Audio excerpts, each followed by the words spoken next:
He won the last race at Circuit of the Americas. He's the defending race winner here. What do you guys think? Will we see times a little bit quicker for this second group? I think we'll see that. These are they go by the metric for the qualifying order.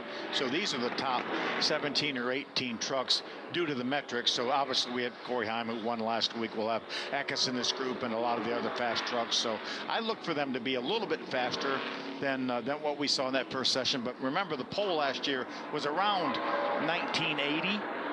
And these guys will pick up a little bit of speed by the time they tape them off and blow the tires up for qualifying. So I'm looking at, Michael and I were talking a little bit during the break, maybe around 20 flat, maybe a tick faster for this session. I think these guys get down into the 19s. You see already Gray there off turn 4.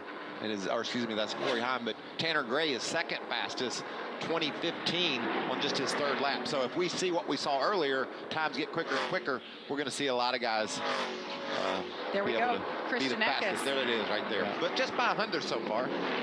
2014 for Eckes. This is so fun to watch these guys as they get up to speed. The ones in white, obviously, the ones on track right now. The ones in yellow came off the track after their 15 minutes. So Eckes with fastest times so far. Always curious to see how fast we were in practice last year. And a 2024 was the fastest lap during practice last year. And again, the pole was right at a 1980. So we'll be down to the 19s for qualifying for sure, maybe even below that 80.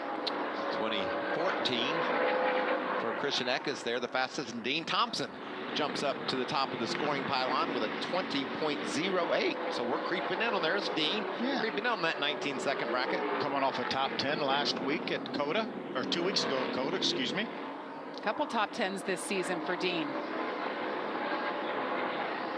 Anaheim, California.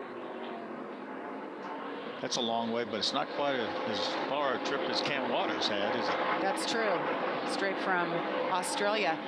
Well, Thad Moffitt had some issues in practice. Jamie, what's he got to say?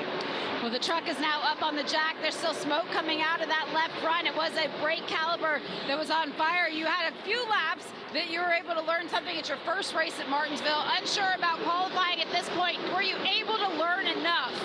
Yeah, I can't really hear you, but it's unfortunate. It's just the second race in a row. We probably won't get to qualify, and we'll have to start from the rear. And we had brake problems again, so it really sucks. But this place was fun for a couple laps.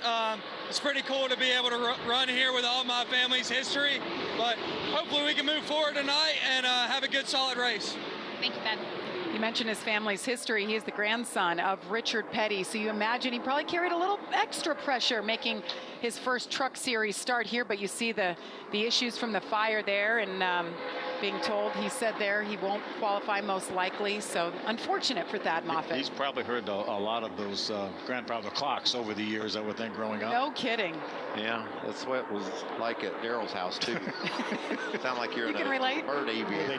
Were they timed, though? No, they were going off all the time. I don't think Daryl ever wound one of them or got them off there. I think he just actually liked it that they were going off all the time. He's like, little brother, you hear all that?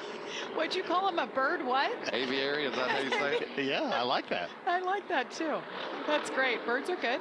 We have lots of birds. We saw some nests around the track and the lights. How about this guy? He's having a nice little start to the season. Top 10 here in this session. You can see he's really willing it there off turn 4. Looking for that grip.